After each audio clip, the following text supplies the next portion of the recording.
HooHooHooRobin. Steve, what's going on? Hey, what's up, guys? Hey. Listen, I just wanted to thank Opie for his nice little prediction on Friday. Yeah, that was just wonderful. Because as soon as the show ended on Friday, I went out and I placed a bet on game 3 and 4, and I won. I picture a lot of people with money in their hands, smiling, just going, "Oh my God, this is a sure thing." Thank you, Steve. Bobby Big Rigger, what's up? Oh, and hey, Jim, how we doing today? All right, man. Good deal. Hey, Hope, my kids would like to thank you for putting them through college. And Vegas, I told you guys last week, I hope you were listening to your radios. Put your money. Put your money on Opie. Thank you. Also, Jim, real quick. Yes.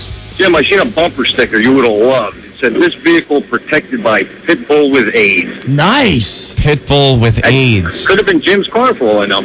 Or a Pitbull I've met. Hey, also, one real quick note. Go ahead. You guys know that you're on in Chicago. I got a buddy of mine driving. I hear they're doing some weird stuff with the show. In Chicago. 5 to 6, they got you guys on, then later on in the evening. All right, cool. All right. Thank you, Bobby. Later, tools. Bye. All right, well, if you're a faithful listener to the show, we talk about my sports curse. Yeah. I don't know what to say anymore. I mean, we can list all the things that have gone wrong with my sports predictions. Yeah. Too numerous to list right now. It's most of the off-the-cuff little remarks and the passionate feelings that you have about certain sports teams and stuff that just plagues you time and time again. These teams will lose. If you remember on Friday, I didn't want to talk about the Jets at all because I just didn't want to jinx it. I'm getting that freaked out, so I just let it go. Didn't say a word. Didn't say a word about the Jets. No. But we got to play the tape. What happened? Oh, my God. We'll deal with that. We're going to have some problems soon. That's all right. We haven't had problems in a while. Nah. We're going to have some serious problems. Anyway, I got the audio from Friday. Thank God. This was Friday. Opie talking about the Islanders' home opener, which you went to, against the Red Wings there at Nassau Coliseum here in New York. And talking about the Yankees, who are 2 games down, the best out of 5 against Oakland. Yeah, it was Friday. I was getting excited because, the home opener was over the weekend for the Islanders at the Coliseum. They were 4-0. Yankees were down 2-0. It just looked grim in a best out of 5. They were going to Oakland 2 games down, 1 game away from elimination. And, you gave what I feel is your prediction as to what will happen in those circumstances. This is really audio from Friday's show. So let's go to the tape. This is what I said Friday. Right. Andy, you're next to the Opie and Anthony show. Hey, what's going on with the sports curse, huh? The sports curse is over, my friends. Yankees are losing bad, and the Islanders, if you could believe it, are 4-0. Mm-hmm. This can only lead me to believe the Yankees will pull such a miracle rally and win 3 in a row. Anthony, I'm going to go out on a limb, and I'm going to tell you, Yankees will be defeated by the A's. Oh, my God. Sports God, you heard that. You heard that. It's a Yankee sweep. Not only are the Islanders 4-0, they're 4-0 on the road. Have not played a home game yet. That happens tomorrow, and we're all going down. With your sports curse, what could happen? I see that big scoreboard at the Nassau Coliseum falling on the team. That's the only thing that could happen when they have their home opener. Well, the scoreboard didn't fall down, Opie. So that's what I said Friday. The Yankee sweep. A miracle. So I go to the Coliseum on Saturday. Great game. Yeah. I'm sitting there next to Joey Paisano, and it's looking really good for the Islanders. The Islanders truly outplayed the Red Wings on Saturday, and without Pekka, I should say. And listeners of the show coming up like crazy and like, hey, man, it looks like the sports curse is finally over. Because everyone, it's not even a joke anymore. It's in everyone's brain. Right. Because it's just ridiculous. So I'm like, yeah. Third period happens. There is 9 seconds left in the game. Mm-hmm. 9 seconds left in the game. There's just all sorts of action in front of the Islanders' net. And the Red Wings score.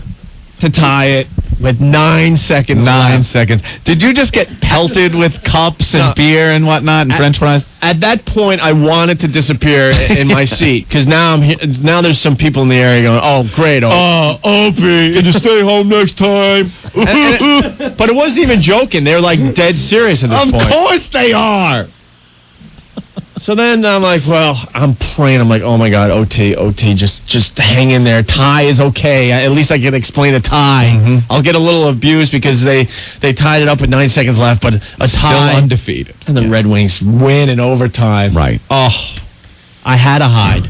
Yeah. I snuck out as fast as I could. Did anybody get you or say, hey, no, honestly, everyone was so bummed out. Yeah. Just in general that, they headed for the exits. A very disappointing home opener loss in overtime. It was still really exciting. Jamie Lynn Sigler, our friend, did the national anthem or God Bless America. Did she? Whichever one they're singing these days, and she killed. It sounded great? Absolutely killed. And then she hits the high note at the end of the song. Yeah. They let a bald eagle loose from, like, the box seats up top. Yeah. Comes right down on the guy's, gloved hand. Uh-huh. Place went nuts. Of course. Huge flag at center ice with the firemen and the police holding it out. It was like a teary eyeball moment. The place went freaking nuts. How did saw Jamie that bald Lynn's ass eagle. look? She looked great. That's what it's like the eagle, the flag. How about her ass? No, what was she wearing? It's regular clothes, Yeah, you got to be kind of respectful when you're singing that. So she probably wasn't wearing. She wears some short little. I got to tell you what's going on. Yeah, I got to tell you what's going on with the Islanders. I don't know if we're in a lot of cities now. If there are other hockey teams doing this, you got to call the show. They got ice sluts now. Ice sluts. Ice sluts. They call them that, or? Well, that's what we're calling them. Me and Joey. They were like chubby Britney Spears wannabe chicks that are really good skaters. You know when there's a break in the action, and there's a lot of ice shavings and stuff around the goal and around where the players get on and off that they have to take care of. So in a break in the action, you usually get like an old guy with a shovel and a pail, and he's in his shoes, and he's like, whoa, and he could barely get to the spot, and he takes the big shovel and gets rid of the ice chips. Yeah, he's got a hat on, and he's just really awkward out there. Now they got 4 girls that come out from opposite ends and skate, across the entire rink in these just tight, hot outfits, midriff shirts. They got big, huge shovels, and the one girl bends down like this. Just bends right over. Right over to get all the ice, shavings. And XHL. Right. It's ripping off Vince in the XFL. We were calling them like the ice sluts with their big shovels. A lot of professional sports, you're going to be picking up some of the things, the sex appeal things that work. But a lot of guys were getting that elbow from their chicks at the game. Don't look. Because, the hooting and hollering. Yeah. And they're getting the elbow to the ribs. That rocks, though. The girls bend all the way over. Great skaters. Yeah. What's wrong with looking at the skaters when you're sitting there with a big fatty with the spandex and the socks pulled up over the outside of the pants and Reebok sneakers? Well. So that happened, and then I watched the Islanders. Then I watched the Yankees win 2 in a row. The Yankees. My God. Still got one more to go, though. Yeah, very important. Not one yet. One more to go. No, I'm not even listening to anything Opie says because he already said it on Friday. That was it. I'm not saying a word. He said it was done, so that's all I'm basing anything on right now. I want tonight's game. See, people are begging at the stadium. Like Steve in D.C., please root for Dallas tonight. So the Redskins will win. You got to understand, it's when I get passionate about my predictions. I could care less about the Redskins or the Cowboys. No offense to our listeners in Washington. Well, I don't think the Washington listeners care much about the Redskins this season. But it's when I have that passion every time it kills me. And Friday, we heard it. We heard about the Yankees being eliminated. I love how sure you are. Here it is again. This is what I said Friday. The Yanks are down 2-0. And they're going to Oakland, too. They're going to Oakland. Oakland was undefeated at home for, 17 games in a row? They had 19. Hold on, you're not even on. They won 19 straight, and the Yanks lost their last 6 games there. So right. It didn't look good. It did not look good. The best part of this clip from Friday's show is Anthony just going, oh, my God. Now, I'm like, it's a given. I love this. Right. Andy, you're next to the Opie and Anthony show. Hey, what's going on with the sports curse, huh? The sports curse is over, my friends. Yankees are losing bad, and the Islanders, if you could believe it, are 4-0. This can only lead me to believe the Yankees will pull such a miracle rally and win 3 in a row. Thank you. Anthony, I'm going to go out on a limb, and I'm going to tell you, Yankees will be defeated by the A's. Oh, my God. Sports God, you heard that. You heard that. It's a Yankee sweep. Not only are the Islanders 4-0, they're 4-0 on the road. Have not played a home game yet. That happens tomorrow, and we're all going down. With your sports curse, what could happen? I see that big scoreboard at the Nassau Coliseum falling on the team. That's the only thing that could happen when they have their home opener.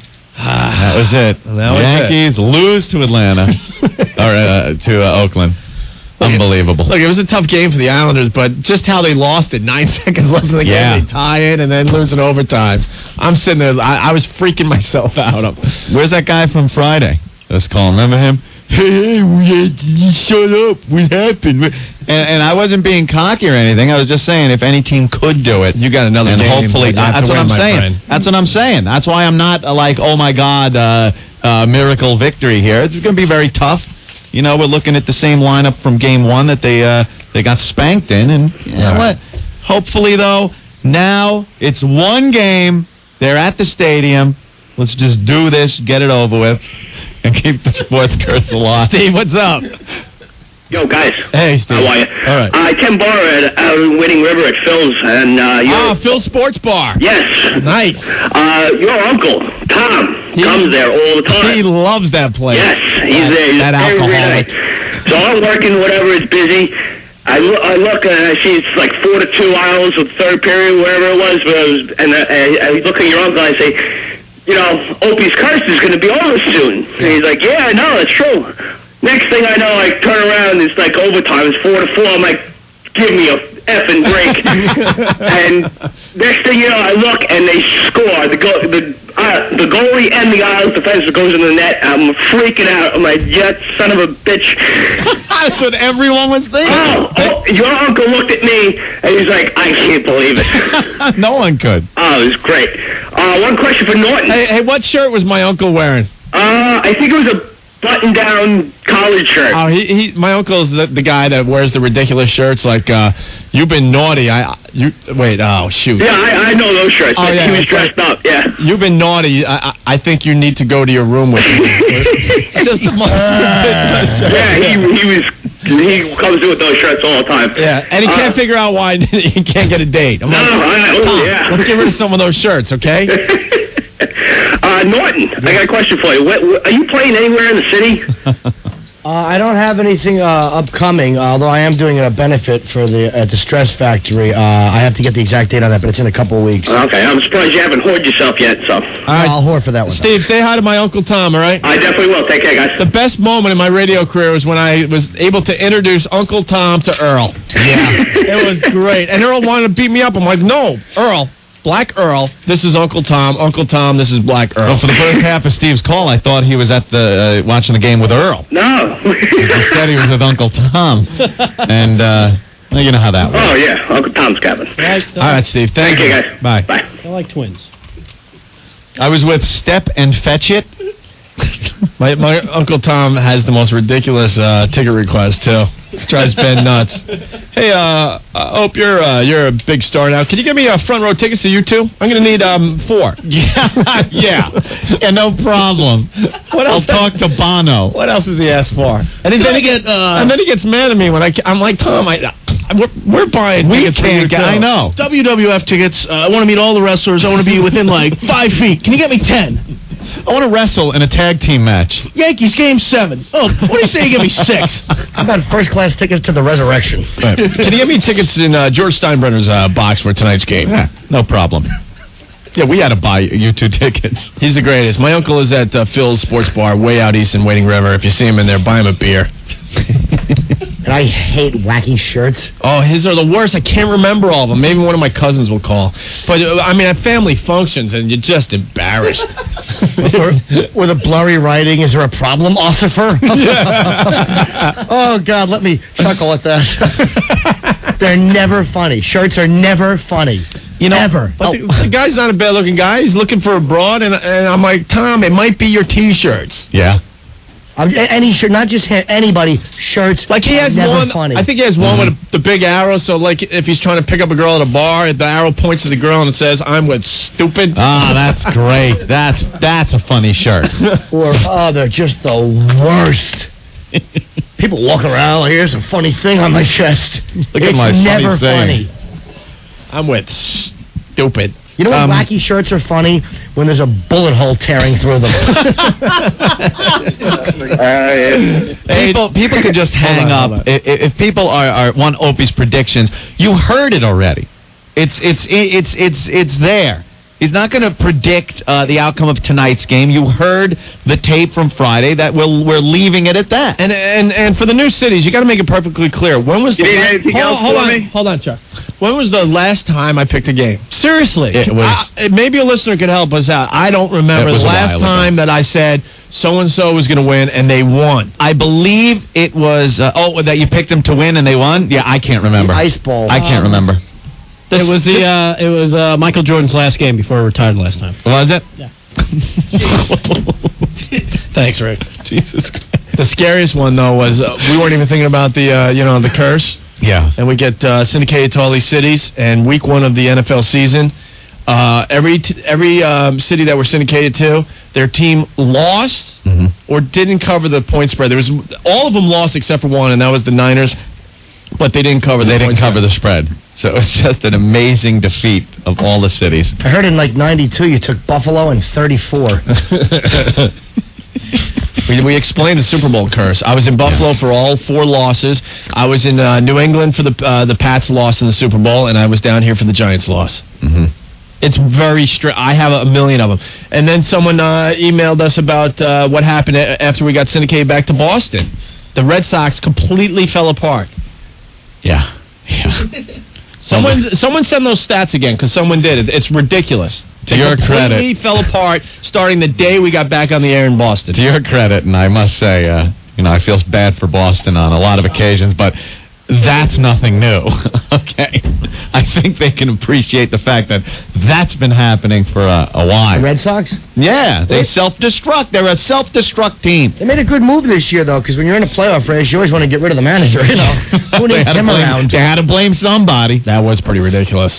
And the Pats had a good win over Flutie this weekend. So, all right, Ben, chill out. Opie used to take the Christians over the Lions in the Coliseum back in the old days.